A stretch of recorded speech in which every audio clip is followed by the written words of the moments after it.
دنیا تو سراسر آزمائش ہے، انسان کے رہنے کی جگہ نہیں ہے دنیا۔ انسان کے لیے دنیا اللہ نے بنائی نہیں ہے، دنیا میں تو ایک آپ کو امتحان گاہ میں اتارا ہے وقتی طور پہ ایک مقررہ وقت کے لیے۔ بیسیکلی جو انسان کی نیڈز ہے نا وہ دنیا میں پوری ہو ہی نہیں سکتی۔ انسان کی جو فطرت ہے نا، انسان کو مثال میں آپ کو دیتا ہوں، انسان کی فطرت ہے نا، ایک اچیومنٹ حاصل کر لیتا ہے اس کو پھر بھی سکون نہیں ملتا، وہ اس سے زیادہ آگے پھر سوچتا ہے، یہ ایسے یہ لامتناہی سلسلہ جو ہے نا وہ چلتا رہتا ہے یہاں تک کہ انسان کی موت واقع ہو جاتی ہے۔ اب اس بات سے میں آپ کو یہ ثابت کرتا ہوں کہ انسان دنیا کے لیے نہیں بنا۔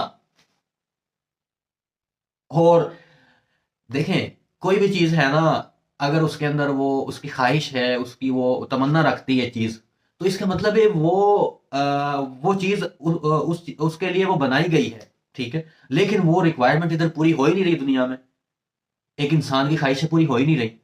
تو اس کا کیا مطلب ہے؟ انسان دنیا کے لیے نہیں بنایا گیا، ٹھیک ہے، یا دنیا انسان کے لیے نہیں بنائی گئی کہ اس کی اس کے مطابق، اس کی فطرت کے مطابق سارے اس میں پورا ہو۔ یہ جنت کے لیے بنایا گیا انسان جو ہے، بیسیکلی جنت سے ہی تو واپس ادھر، جنت سے ہی تو ادھر اتارا گیا ہے نا انسان کو دنیا میں۔